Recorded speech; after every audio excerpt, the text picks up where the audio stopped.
कार्तिक पोद्दार जी, मैं आज आपके पास आई हूँ क्योंकि मेरे मन में बहुत से सवाल और शंकाएं हैं। और आप जब भी मिलते हैं, आप हमसे कहते हैं कि श्री राम प्रभु के पास और उनकी कथा में हर सवाल का जवाब है। तो आज मेरे सवालों के जवाब चाहिए मुझे आपसे। जी, कोशिश करूंगा मैं। प्लीज। Thank you. आप पहले तो मैं असल आपको थैंक्स करूं। प्रभु की कृपा है बस। जी, इस विषय पे हम चर्चा करना चाहेंगे आज। असल में चर्चा का विषय ये है, मैं अभी कल अपने एक फ्रेंड के यहाँ गई और उनसे मिलने के लिए। तो मैंने एक चीज नोटिस करी, आज के समाज में उनके 3 बच्चे हैं और जी। तीनों शादीशुदा हैं और जी। बाहर रह रहे हैं। जी। वाइफ की तबीयत बहुत ज्यादा खराब है। जी। अब बच्चे आके रुकना नहीं चाहते या रुक नहीं सकते, मुझे नहीं पता। लेकिन बच्चों के होते हुए भी हर तरह से समर्थ है माँ बाप, लेकिन फिर भी अकेले हैं। जी। रोज पेपर में पढ़ती हूँ कि वृद्धाश्रम में माँ बाप को छोड़ दिया, जबकि वो बहुत पैसे से संपन्न थे माँ बाप। जी। मतलब पैसे वाली लाइबिलिटी नहीं है।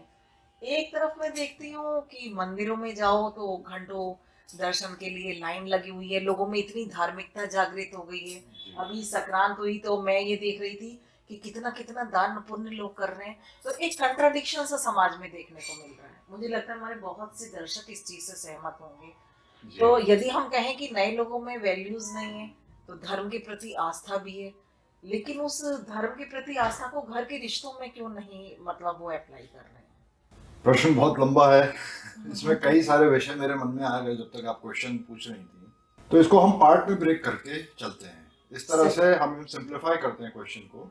तो पहला प्रश्न, पहला पार्ट में ये समझा कि जो फैमिलीज हैं, जो पेरेंट्स हैं, वो जो अपने बच्चों से एक्सपेक्टेशन रखते हैं वो उनकी फुलफिल नहीं हो रही। जिस तरह का रिगार्ड्स, जिस तरह का भाव, जिस तरह का अपनापन वो एक्सपेक्ट रखते हैं अपने बच्चों से, एक्सपेक्ट कर रहे हैं अपने बच्चों से, वैसा उन्हें नहीं मिल रहा। शायद ये ठीक मैं जा रहा हूँ। हाँ, हाँ।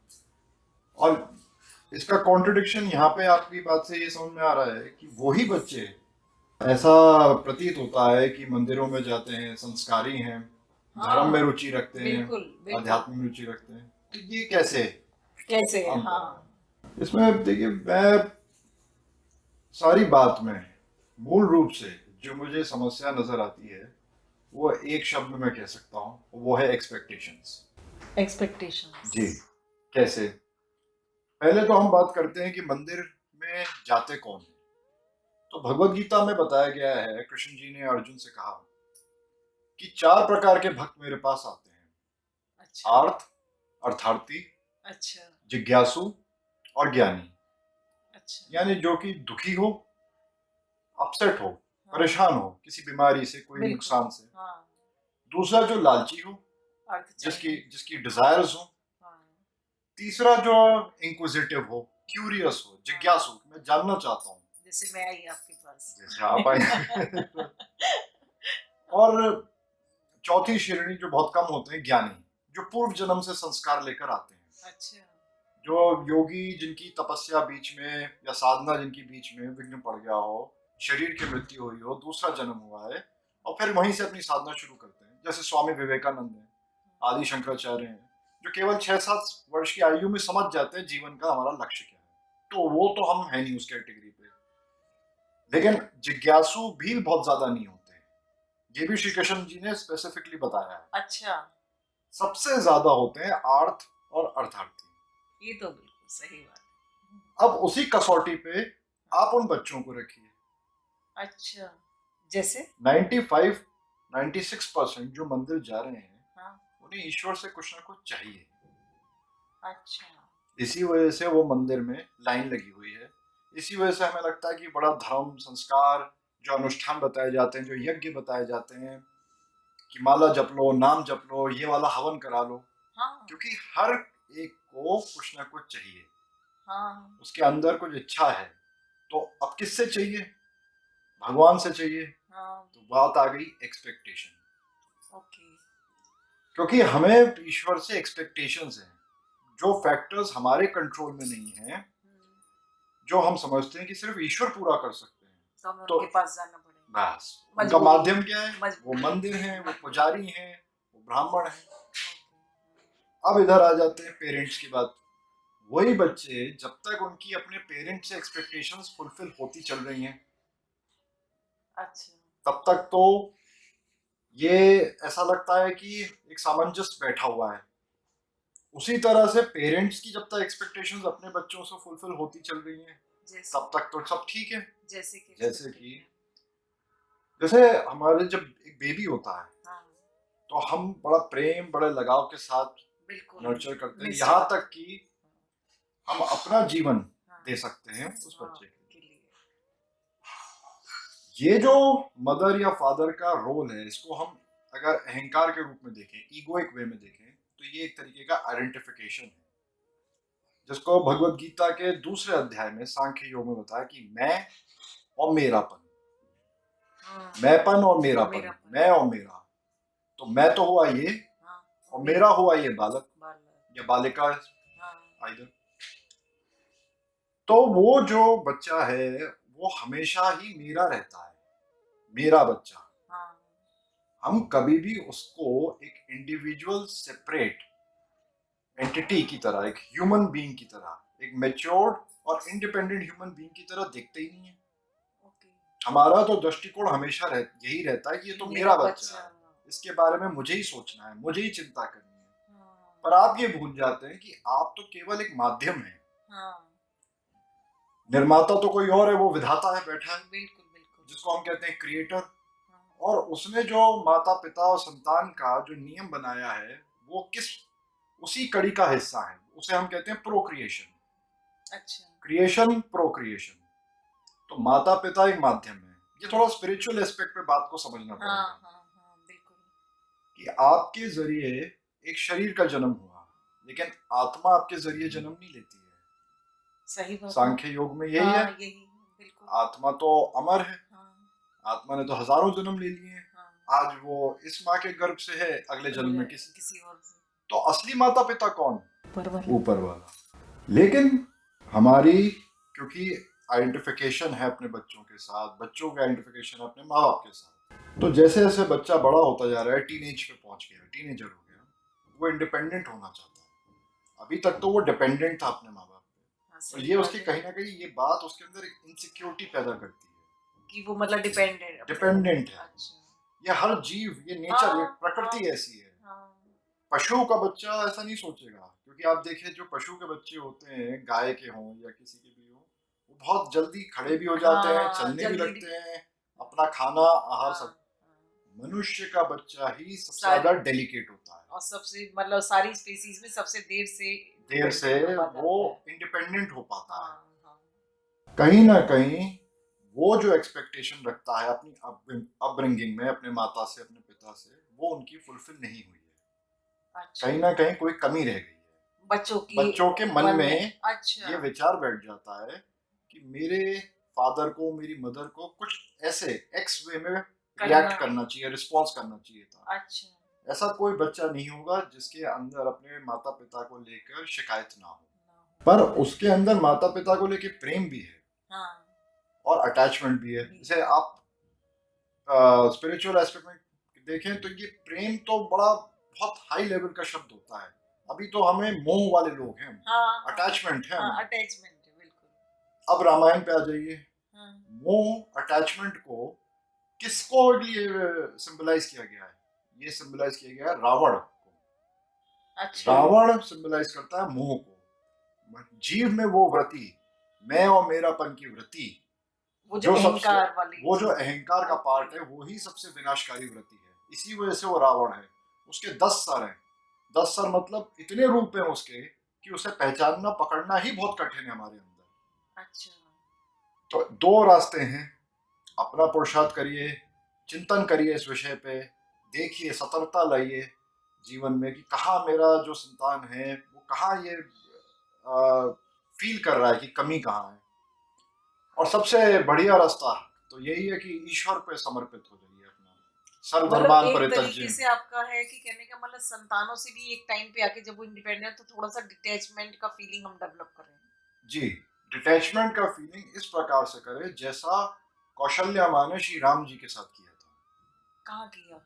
ऐसे किया कि जब श्री राम जी वनवास के लिए गए, अच्छा। जा रहे थे, हाँ तब कई कई कन्वर्सेशंस हुए आपस में। हाँ। माताओं के कौशल्या जी, अच्छा। सुमित्रा जी, केकई जी, जनक जी आए, वशिष्ठ जी आए। हम्म, जब चित्रकूट पे सारी सभा लगी और ये डिसाइड करने के लिए कि क्या किया जाए कि श्री राम जी अयोध्या लौट जाएं, हाँ और महाराज जी का जो वचन है कि मेरे पुत्र जो है वनवास जाए, वो कोई और पुत्र जाए। हाँ कौशल्या जी श्री राम जी से, क्योंकि वो उनके गर्भ से ही हुए हैं, हाँ, उनकी अपनी सगी माँ है, हाँ, लेकिन वो होते हुए भी उन्होंने जो धर्म है उसको तवज्जो ज्यादा दी। प्रभु श्री राम। कौशल्या माँ ने, अच्छा, कौशल्या माँ ने। अच्छा। वो माँ होते हुए भी इस बात को समझ रही थी कि नहीं, पूरी स्थिति को देखते हुए परिवार की, अयोध्या की, विश्व इसके की कल्याण सुख के लिए शांति के सोचा लिए, कल्याण के लिए मेरे पुत्र को वनवास जाना जरूरी है। है। 14 वर्ष वो मुझसे दूर रहेगा। हाँ मेरे लिए इससे, एक माँ के लिए इससे दुखद कुछ नहीं हो सकता, हाँ, लेकिन सही फिर भी बात है। वो त्याग के लिए तैयार है। अच्छा। त्याग की वृत्ति की हमारे सबके अंदर कमी है। ये सिर्फ माँ के लिए नहीं कह रहा हूं मैं, सभी के ये लिए। सभी के लिए कह रहा हूं। श्री राम जी उनके पुत्र हैं, ये एक एस्पेक्ट है। श्री राम जी अवतार हैं, ये दूसरा एस्पेक्ट है। और श्री राम जी ही विश्व का कल्याण कर सकते हैं, धर्म की स्थापना कर सकते हैं, ये एक एस्पेक्ट है। कौशल्या जी ने अपना मदरली एस्पेक्ट साइड करा और समाज के लिए, विश्व के उद्धार के लिए सोचा। वो एक बड़ा एस्पेक्ट। इसी तरह से हर बच्चे को 14 वर्ष के वनवास के लिए नहीं जाना है, लेकिन कहीं ना कहीं अपने कंफर्ट जोन से बाहर निकल कर जाना ही पड़ेगा। उनको वो स्ट्रगल, सफरिंग फेस करनी पड़ेगी। लेकिन पेरेंट्स ऐसे होते हैं, वो ये चाहते ही नहीं है कि मेरा बच्चा स्ट्रगल करे, वो उसे छोड़ना ही नहीं चाहते। बिल्कुल बिल्कुल कि बिल्कुल। तुम्हारी हर परेशानी, हर जरूरत हम पूरी पूरी करेंगे, हम तुम्हें वो फ्रीडम नहीं दे पाते हैं। हाँ, कि जो कहीं ना खुद ही, कहीं हाँ, एक बैलेंस जो है, हाँ, अपने पंजों में जैसे जकड़ना हाँ, होगा। हाँ, आप तो ये सोच रहे हैं कि मैं उसके बच्चे की बचा भलाई रहा के हूँ, लिए कर रहा हूँ, हाँ, लेकिन वो छटपटा रहा है। वो छटपटा रहा है। कहीं ना कहीं वो ग्रोथ, अच्छा, वो रुक जाती वो है। रुक जाती है। जो उसका प्रारब्ध है, हाँ, उसको आप कोई नहीं टाल सकता। टाल सकता। अगर उसके प्रारब्ध में है, श्री राम का नहीं डाल पाए, डाल पाए, है ना, तो आपको स्वीकार करना पड़ेगा। आपको कंसर्निंग भी रहना है, लेकिन उस बच्चे को एक इंडिपेंडेंट ह्यूमन बीइंग की तरह भी देखना और है। आपकी बात से मैं एक चीज देख रही हूँ, मैं अपनी जानकारी में लोगों को देखती हूँ, मैंने एक चीज रियलाइज करी, जैसे जैसे ना एज बढ़ती है लोगों की, और खासतौर से एज ए पेरेंट, मतलब लोग ना थोड़ा सेल्फिश होते जाते हैं, वो अपने लिए स्वार्थ। ज्यादा, है ना, वो अपने लिए ज्यादा सोचते हैं, जी। और किसी टाइम पे आके शायद अपने बच्चों के लिए भी कम सोच पाते हैं। मतलब मेरी अपनी एक ऐसी वो करके है थिंकिंग, वो कहते हैं बच्चा और बूढ़ा एक समान, शायद इसीलिए कहते हैं क्योंकि बच्चा भी देखिए स्वार्थी प्रवृत्ति का होता है, जो चीज हो वो पहले मेरी है, धीरे धीरे हम उसे सोशलाइज करते हैं, नहीं बेटा ये गलत बात है, सब में बांट के। तो मुझे लगता है शायद बड़ों ने ये बात इसीलिए करके कही, कुछ ऐसा आता है वो करके, लेकिन उनमें तो किसी में नहीं आया, शायद इसीलिए वो, में नहीं आया। मतलब रामायण में हम देखते हैं तो स्वार्थ, हाँ, त्याग की भावना रही, जाए कौशल्या जी की रही हो या किसी की भी रही, जो भी थे उन लोगों के ऐसे वो करके, तो स्वार्थ की जो वृत्ति है, जब से आप समझे ह्यूमन, पहले मनुष्य का जन्म हुआ होगा, तब से हमारे संग है। स्वार्थ तो है, स्वार्थ के बिना तो जीवन नहीं चला। अब देखिए करोड़ों वर्ष से तुलसीदास जी ने रामायण लिख के कह दिया कि तुलसी सौंदर्य सुखाए रघुनाथ गाथा, तो वो भी उन्होंने आखिर में कह दिया कि मैं अपने सुख के लिए, अपने सुख के लिए। सही बात है आपकी, आपने बिल्कुल, आपके इस प्रश्न में ही जवाब है कि स्वार्थ ही हम लोगों का ड्राइविंग फोर्स है। परिवार होना, कंपनी होना, क्लब होना, किटी होना, फ्रेंड्स होना, ये सब स्वार्थ के ही उसमें सर्कल में आता है। जितने मेरे गिनती के दोस्त ज्यादा, उतना मैं बलवान। जितनी बड़ी मेरी कंपनी, जितना स्टाफ मेरे साथ काम कर रहा है, उतना मैं बलवान। जितना बड़ा मेरा परिवार, जितने लोग मुझे नमस्कार कर रहे हैं, उतना मैं बलवान। हर तरफ स्वार्थ तो है। स्वार्थ से अब आप कह रहे हो कि निस्वार्थ भाव पे आ जाओ। ये कार्य तो रामायण में परफेक्टली हनुमान जी ही कर पाए, और तो मैंने किसी पात्र में नहीं देखा। बिल्कुल, आपने बहुत मतलब लाख रुपए की बात कही है, उनका किसी कर्म में स्वार्थ दिखता ही नहीं है जो उन्होंने अपने लिए किया जी। अब रघुकुल परिवार का एग्जाम्पल हम इस वजह से नहीं लेंगे क्योंकि श्री राम जी, लक्ष्मण जी, भरत जी और शत्रुघ्न जी, ये चारों तो अवतार हैं। ये तो स्वयं नारायण है, हाँ, ये तो ईश्वर है। इनको तो हमें पूजना है, इनको तो हमें मानना है। लेकिन हमें बनना कैसा है? हमें राम नहीं बनना, हम नहीं बन सकते, हमें हनुमान बनना है जीवन में। अच्छा, वो कैसे? निस्वार्थ भाव अपने अंदर इनकलकेट करके। अब आप ये चाहते हैं कि मेरे बच्चे में, हमारे संतान में, या मेरे किसी भी रिलेशन में, चाहे मित्र से हो, चाहे माता पिता से, परिवार रिश्तेदारी में, कहीं पे भी हो, पहले उसमें निस्वार्थ भाव आ जाए, तब मेरे में आएगा उसके प्रति। हाँ, पहले कोई अपना स्वार्थ त्याग करने को राजी नहीं है। ये सबसे बड़ी प्रॉब्लम हम सबकी है। अच्छा, दूसरे का स्वार्थ दिख भी जाता है, अपना समझ में अपना नहीं नहीं समझ में आता। कई बार मन बड़ा टूटता है, सारे रिश्ते स्वार्थ के हैं, बेकार है सब, बिल्कुल देखो अपने मतलब के लिए पूछ लिए। लेकिन हम भी तो कहीं ना कहीं स्वार्थ से, हर रिश्ता स्वार्थ से जुड़ा है। हर रिश्ता स्वार्थ से जुड़ा है। आपकी अपनी पहचान ही हर रिश्तों से जुड़ी हुई है।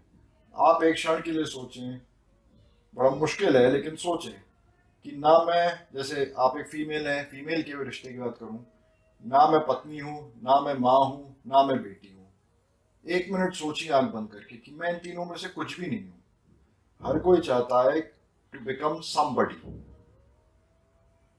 आई am something, I am somebody. और ये रिश्ते भी उस समबडी में कहीं ना कहीं फीड कर रहे हैं।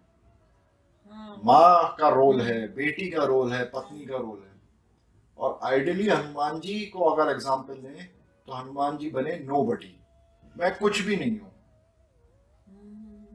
मेरा जन्म क्यों हुआ है? राम काज करने के लिए।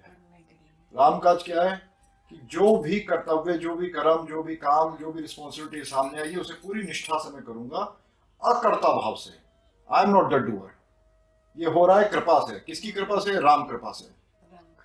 श्री राम ने हनुमान जी से पूछा कि भैया तुम पूरी लंका जलाया है सिंगल हैंडेडली, अकेले, इतना सब कैसे कर लिया? बहुत प्रेम दिखाया हनुमान जी को, बिल्कुल गले लगा लिया और कहा कि तुमसे बड़ा तो मेरा कोई नहीं है।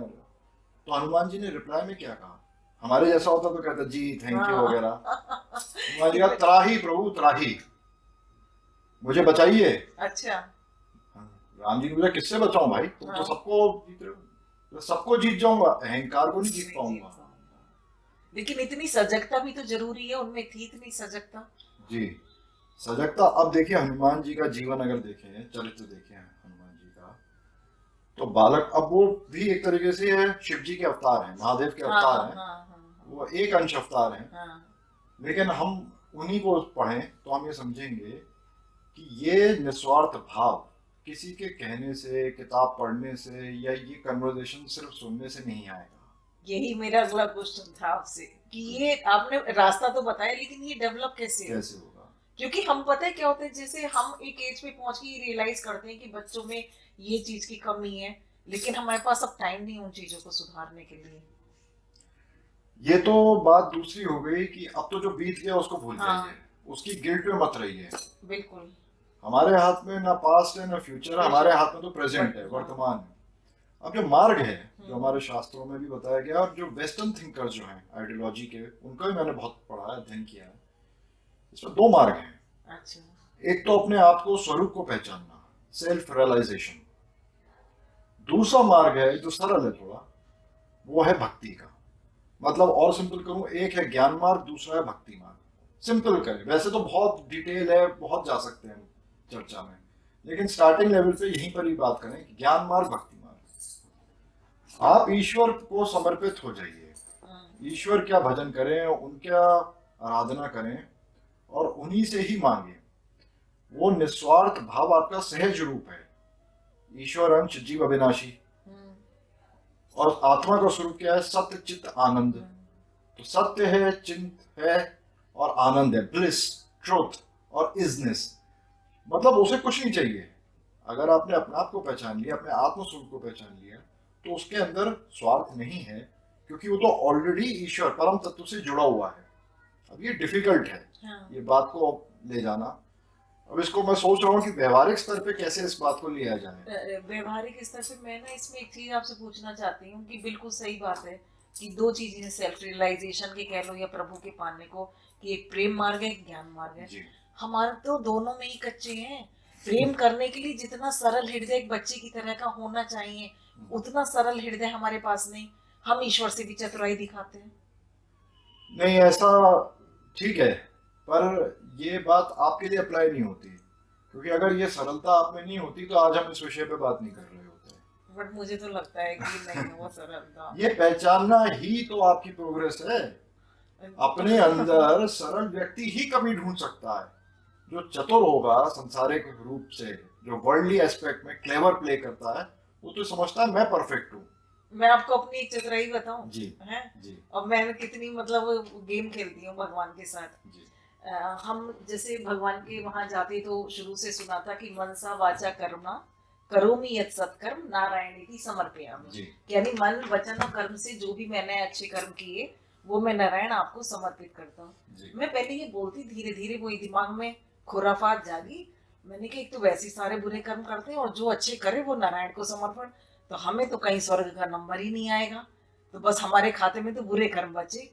अब हमने क्या बोलना शुरू करा, मनसा वाचा कर्मणा करोमि यत् कर्म नारायणेति समर्पयामि, कि जो भी कर रही हूँ नारायण को समर्पित किया। अब मैंने कहा भगवान यदि तुमने ये श्लोक बना के हमसे होशियारी करी तो हम भी आप ही से हुए हैं, हम क्यों नहीं बुरी चीज, अब सब आप ही के समर्पित है। लेकिन पता है प्रभु से क्या जवाब आया, जी भगवान कहते हैं कि मैं किसी का भी ना कुछ रख नहीं सकता, जो भी तुम मुझे समर्पित करोगे मैं लाखों करोड़ों गुना करके तुम्हें वापस करूंगा।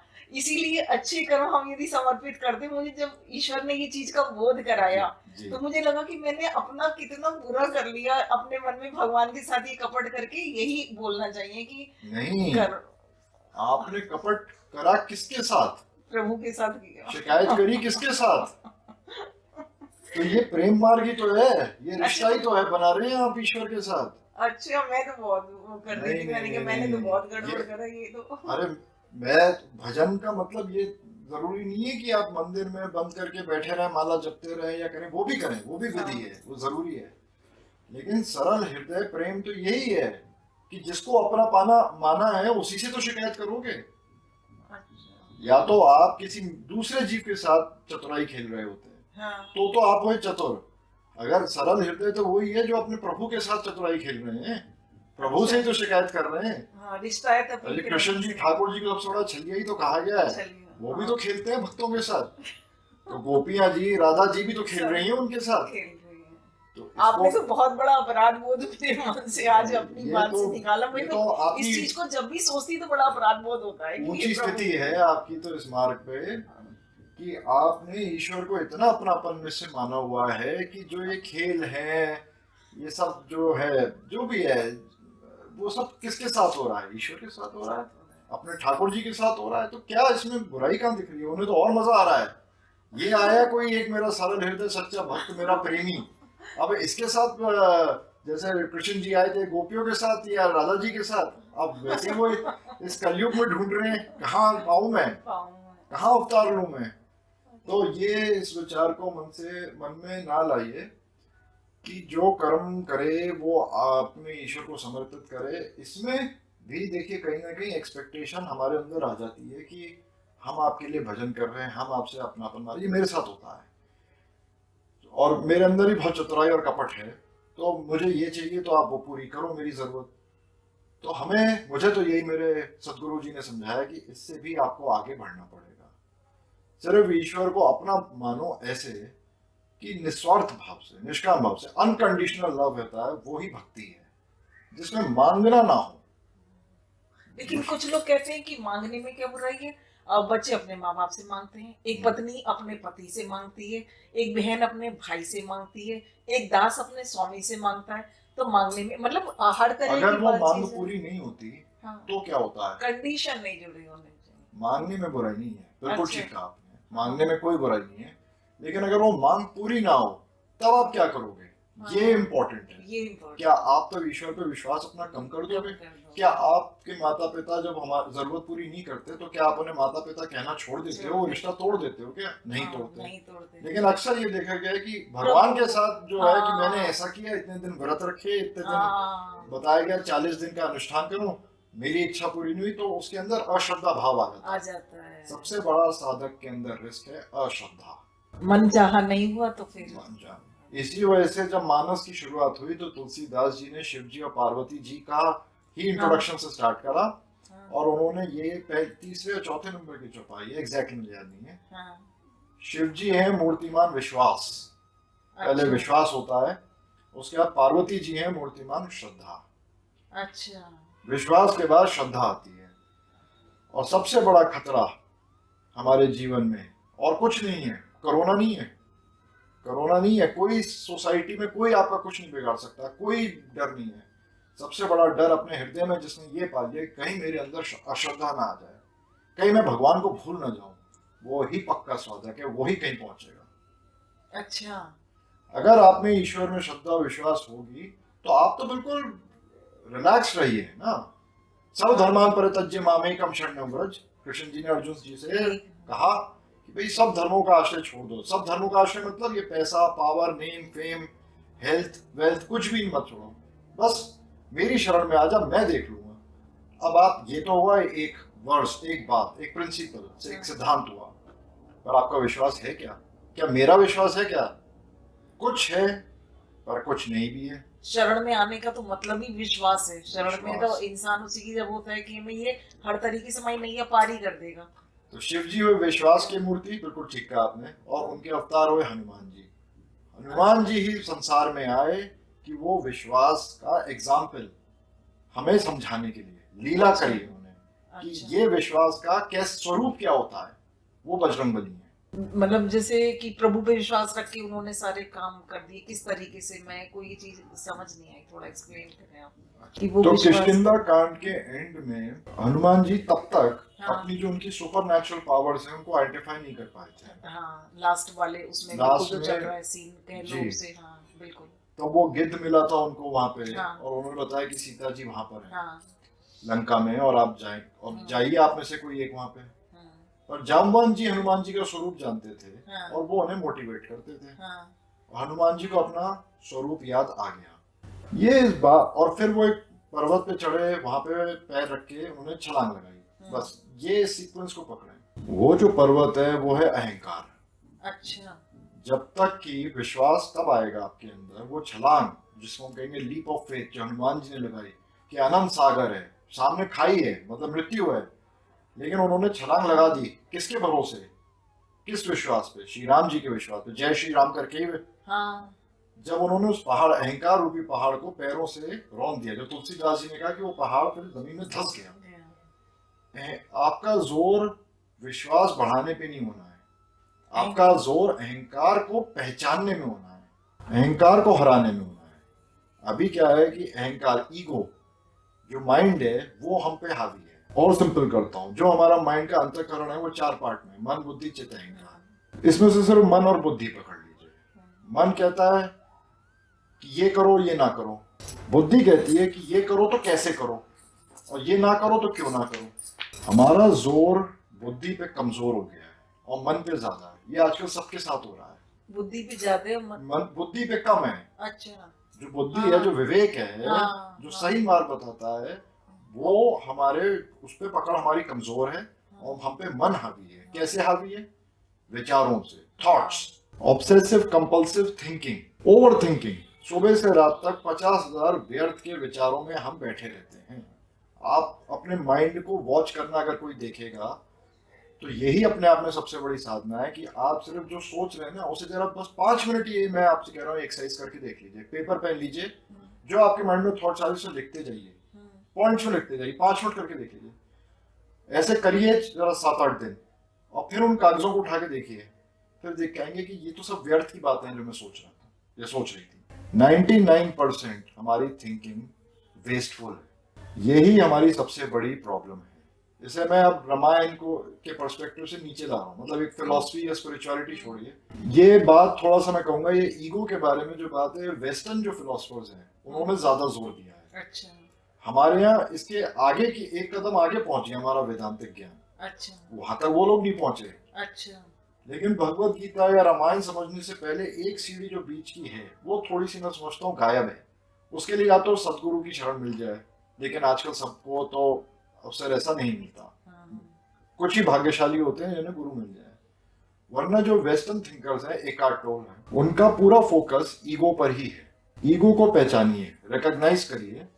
कैसे? कैसे कि थॉट्स में, थॉट्स को रिकॉग्नाइज करना ये थोड़ा सा आपको नई चीज लग रही है? नहीं, मैं मतलब मुझे लग रहा है शायद ये आपकी जो चीजें वो जो मेडिटेशन में कहते हैं ना अपने विचारों को खुद ही दृष्टा बन के देखो। माइंडफुलनेस, जो माइंडफुलनेस, बुद्धिज्म में इसे माइंडफुलनेस हाँ, कहते हैं, शास्त्रीय भाषा में इसे साक्षी भाव भी कहते साक्षी हैं, भाव, हाँ, साक्षी भाव कहते हैं। हाँ। थॉट्स को वॉच करना ही सबसे बड़ी साधना लेकिन है। ये स्टेप अच्छा मुझे लगा क्योंकि जैसे हर जने का एक लेवल मुझे लगता है कि बहुत से लोग हमें देख रहे हैं, हर जने का हो सकता है वो लेवल ना हो, लेकिन ये जो आपने लिखने वाली चीज बताई जी, तो ये सजग होने के लिए एक फर्स्ट लेवल पे बहुत सही चीज है। स्टार्टिंग यहाँ से हम करें। यहाँ से स्टार्टिंग कर सकते हैं। हमारे गुरुजी संत हैं, हम्म, सतगुरु जी संत हैं, लेकिन उन्होंने मुझे सबसे पहले ये नहीं कहा कि तुम रामायण या गीता पढ़ो। अच्छा, उन्होंने कहा कि ये बुक है वेस्टर्न थिंकर की ईगो पे, इस अच्छा। बुक को पढ़ो। अच्छा, वो तो अपने शास्त्रीय परंपरा से चलते कह देते मुझसे कि सीधा भगवत गीता, हाँ, पर वो भी ये बात जानते हैं। ये बात मैं 7-8 साल पहले की कह रहा हूँ। अच्छा, वहां से शुरुआत हुई। सबसे पहले जरूरी है किसी नए साधक को कि इंस्पिरेशन तो ले रामायण से, हाँ, हनुमान जी से इंस्पायर हो, हाँ। उनका चरित्र पढ़ते रहे बार क्योंकि बार हम जुड़े हुए हैं उनसे, बचपन से सुनते जुड़े आ हुए रहे हैं। हैं। जहाँ आपका भाव है, अगर आपका हाँ। कृष्ण जी में आप उनको पढ़ो, पढ़ो कहीं जिन पर। जो भी आपके इष्ट हैं, हाँ। आप उनके बारे में, उनका जो पुराण है, उनकी जो कथा है, उसको उसे तो पढ़िए, हम्म, उनसे इंस्पायर लीजिए, उनके लिए प्रेम जागृत करिए। हम्म, वो है ना एक चौपाई की, जानू बिना ना हुई हाँ, पर प्रतीति बिना ना होए विश्वास। तो जानना बहुत जरूरी है। जानना। ये एक एस्पेक्ट हो गया। दूसरा इंपॉर्टेंट एस्पेक्ट है, इसको थोड़ा साइंटिफिकली लेके चलते हैं। दूसरा इंपॉर्टेंट एस्पेक्ट है, सिर्फ और सिर्फ आपको करना ये है। आज की जो हम इस वीडियो पे इस बात करेंगे ना, मैं इंट्रोड्यूस करना चाहता हूँ कि आपके माइंड में ना एक एक अलग ही समझिए एक जीव बैठा है, जिसकी अलग ही सोच है, एक अलग उसकी कॉन्स्टेंट कमेंट्री चलती रहती है माइंड के अंदर। ऐसा होता है, हाँ, मेरे साथ तो होता था। हाँ, इसे हम कहते हैं वॉइस इन द हेड, हाँ, कि नॉन स्टॉप हम कर कुछ रहे हैं, हम्म, देख कुछ रहे हैं, कुछ सोच रहे हैं कुछ क्षण, लेकिन एक बैकग्राउंड में जैसे एक चलती रहती कमेंट्री है, चल रही है। कमेंट्री जैसे चल- क्रिकेट खेल रहे हैं लेकिन एक कमेंट्री सी चलती रहती है ना, हम्म, हमारे अंदर चल रही है। हाँ, वो कमेंट्री क्या है, वो कमेंट्री किसकी है, कौन कर रहा है, कभी उस पर जोर दिया?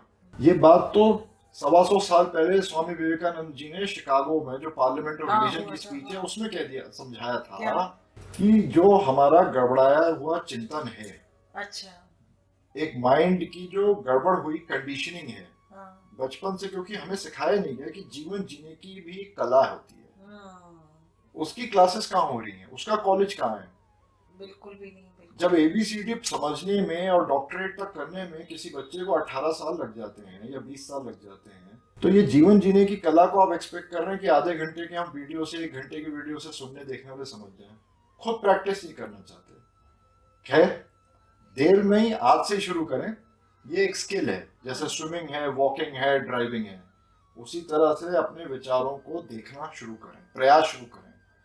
आप देखेंगे कि आपने 2-4 सेकंड, 5 सेकंड देखा, फिर आप कहीं घूम जाएंगे, फिर मन को पकड़ के लाइए, फिर आप घूम जाएंगे। जैसे टीचर क्लास में बच्चे नए एडमिशन वाले आते हैं ना, वो Perfect. आते हैं, परफेक्ट। है ना, टीचर लेके आती है, तो वो ये Perfect. मन को टीचर बनाना है। कान खींचना यही है कि ध्यान दो। हाँ, तो आपको इस समय चलते फिरते ये नहीं करना आपको कि बैठ के आसन लगा के आंख बंद करके नहीं करना है, वो स्टेज बाद में आएगी। जो आप रोजमर्रा कर रहे हैं उस वही करिए, एक दृष्टा भाव से देखते हुए। बस दृष्टा भाव। बहुत अच्छा आपने शब्द लिया, दृष्टा यही भाव। है, बिल्कुल एकदम बिल्कुल सही बात। आप ट्रैफिक सिग्नल के जाम में फंसे हैं, हम्म, तो उस जाम को में या तो मैं फंसा हूं अपने मन में विचारों में, या फिर मैं उस जाम को देख रहा हूं। हाँ, दृश्य है, हाँ, देखने वाला है, दृष्टा है। हाँ, इस तरह से इसको थोड़ा समझना पड़ेगा आपको। ये पूरी साइंस है, इस पे काफी हमें चर्चा करनी पड़ेगी, और तब शायद ये इसीलिए बात लोग खोल के कहते हैं ना समझना वो है। कि सत्संग वाली बात है कि आप ऐसे लोगों के साथ जब उठते बैठते हो तो एक चर्चा परिचर्चा भी होती है, दिमाग में कोई चीज भी आती है, कई सवालों के जवाब भी। जैसे मैं आज आपके पास आई, मेरे जी। दिमाग में एक सवाल था जी। और हमने इस चीज को लेके बात कर रहे हैं, तो मुझे लगता है कि यदि इस चीज में आगे बढ़ना है, जैसे अब स्विमिंग है तो रोज क्लास हमें अटेंड करनी है, या प्रैक्टिस। एक दिन 4 दिन बच्चा गया तो उससे ज्ञान नहीं आ जाता या उसकी पढ़ाई नहीं हो जाती।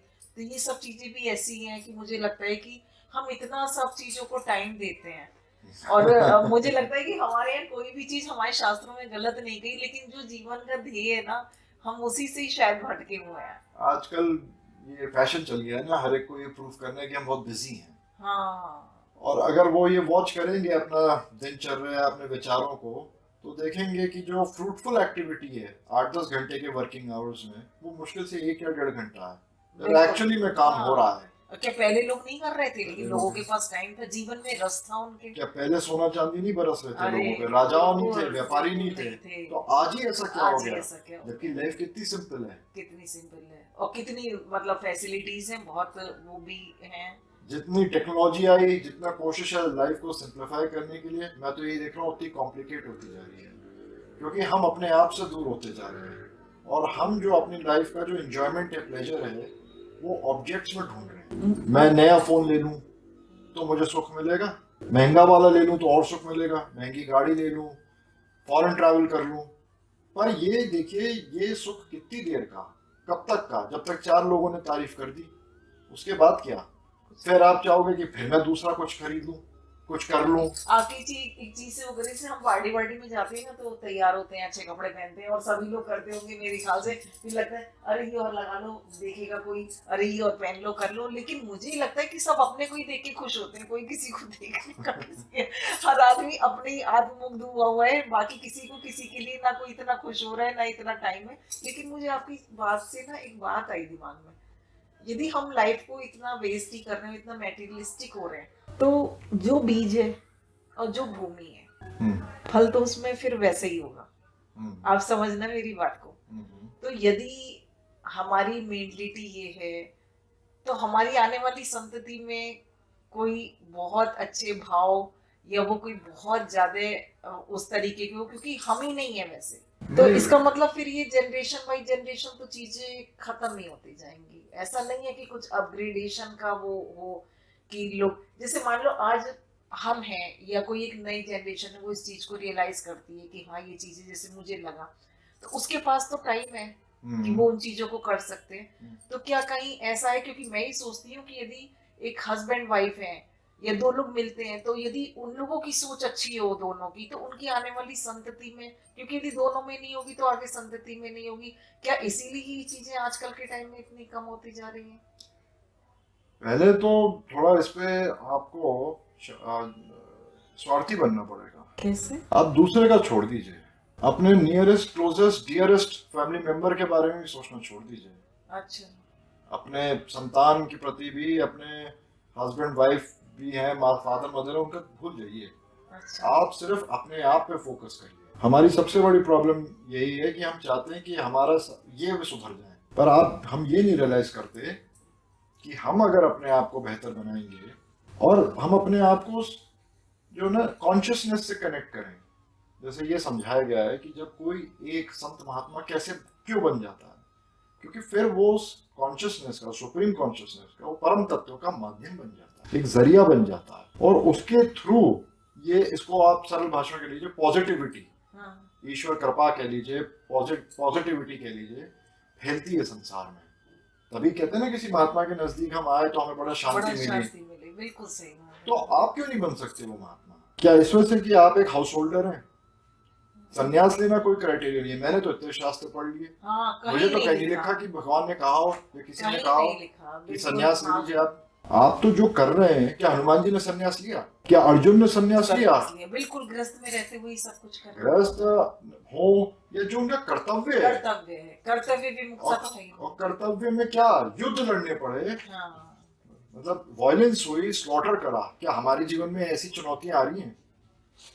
क्या ब्लडशेड करना पड़ा है? तो हमारी लाइफ उतनी मुश्किल नहीं है जितनी अर्जुन या हनुमान जी के लिए रही होगी। और कर्तव्य करते हुए भी उन्होंने परम पद प्राप्त कर लिया। तो हमारे लिए क्या है चैलेंजिंग? ये रोजमर्रा का ऑफिस, फैक्ट्री, घर परिवार, कॉलेज, उनके लिए लाइफ ज्यादा वो थी कॉम्प्लिकेटेड। तभी तो वो ईश्वर की पद पे पहुंच गए। हमें खुद पे फोकस करना है। आप अपने आप पे फोकस करिए, अपने आप को बेहतर बनाइए। ये मत सोचिए कि टाइम जो निकल गया। शुरुआत आज से करिए, अभी से करिए, उसका भी बहुत फर्क पड़ेगा। जब जागो तब सवेरा वाली बात आ जाती है कि जब आपको लगे, जब आप समझ जाएं, जब दिन ये बात समझ जाए, उस दिन देखिए जीवन में परिवर्तन। ये जो ईश्वर का जो मार्ग है ना, इस पे कुछ एक्सपेक्टेड नहीं है। आप प्लानिंग कुछ नहीं होती है, कोई कोइंसिडेंस नहीं है। जो भी कुछ है वो प्लानिंग उन्होंने कर रखी है आपके लिए, बस एक कदम बढ़ाने के लिए। वो समझिए जैसे कि एक पहाड़ से गंगा जी बह रही है, नदी बह रही है, तो उसे जाना तो समुद्र में ही है। तो जीवन, लाइफ जो है, लाइफ फॉर्म भी है, वो भी उस नदी की तरह ही है, उसे बहना बह ही रही है ऊपर से नीचे की तरफ। अब हमारे जो अहंकार है, चतुराई है, वो व्यर्थ में उस जीवन धारा को, उस नदी को लेफ्ट राइट मोड़ते हैं। क्यों? दो कारण से, डिजायर्स और फियर्स, इच्छा और भय, इनसिक्योरिटी में। ऐसा तो कोई है ही नहीं जीव जो मिला हो जिसके अंदर भय में वो ना जी रहा हो। हर बात के मूल में आप पहुंचेंगे तो भय निकल के आएगा। ये भय ही सबसे बड़ा कारण है। वो भय तब तक रहेगा जब तक आप अपने आप को अलग मानेंगे परम तत्व से। आपको धीरे धीरे उसी अलाइनमेंट में आना है। लाइफ लेके जा रही है आपको, हर एक जीव की लाइफ उसे सही दिशा में ले जा रही है। ये जो डिस्टर्बेंस है ये हम क्रिएट कर रहे हैं। तो हमें करना बस मतलब सिंपली ये है कि जैसे लाइफ है जा रही है, जस्ट लेट इट फ्लो। हम अपना इंटरफेरेंस हटा दें वहां से। लेकिन हमें क्या चाहिए कि अगर हम ये एक्स काम नहीं करेंगे तो वाई रिजल्ट नहीं मिलेगा। कैसे मिलेगा? हमारे तो टारगेट्स पे हम जीते हैं ना, कि बच्चा इतने साल का हो तब उसकी एजुकेशन का खर्चा, फिर उसकी शादी का खर्चा, फिर हमारे हम अपनी कैलकुलेशन से लाइफ चलाना चाहते हैं, जैसे हमने कैलकुलेट करा है तो वैसे गणनाओं में जीते हैं। उससे हमें बाहर आना पड़ेगा। मैं भी जीता हूँ, कोई ये नहीं है, मैं भी इसी में ही हूँ अभी। हमें जैसा जीवन चल रहा है उसको उसी तरह से लाना पड़ेगा। और जैसे जैसे आता जाएगा ना अलाइनमेंट मतलब ये कि जो लाइफ में हमारी चीजें हों, क्योंकि बहुत सी चीजें हम उसे एक्सेप्ट करते चले, ये एक्सेप्ट करें। यही तो सबसे कठिन काम है। यही सबसे कठिन काम। हम बात कर लेते हैं, मन को मारना पड़ेगा। वो मन मारना ही तो अध्यात्म है, और है क्या? मन ने ही तो गड़बड़ी मचाई भैया। मन को तो मरना ही पड़ेगा, और मन मरेगा नहीं आसानी से, हिला डुला के जाएगा। ये भी रावण की तरह है। रावण की तरह है। अंत में जाके जब पूरे राक्षसों का संहार हो जाएगा, उसके बाद काम रूपी मेघनाद आएगा, फिर अभिमान रूपी कुंभकर्ण आएगा।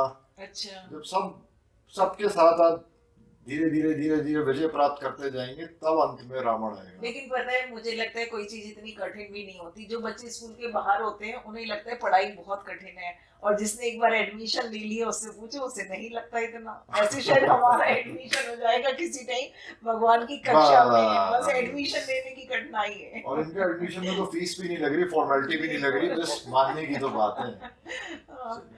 बहुत अच्छा आपके साथ आज, मतलब मुझे लगता है मेरी नहीं, हमारे जो देख रहे हैं दर्शक, उनको भी, बहुत से लोगों को शायद आज उनकी कई समस्याओं का, उनके मन में चल रही कई प्रॉब्लम्स का सॉल्यूशन जरूर से कहीं ना कहीं मिला होगा।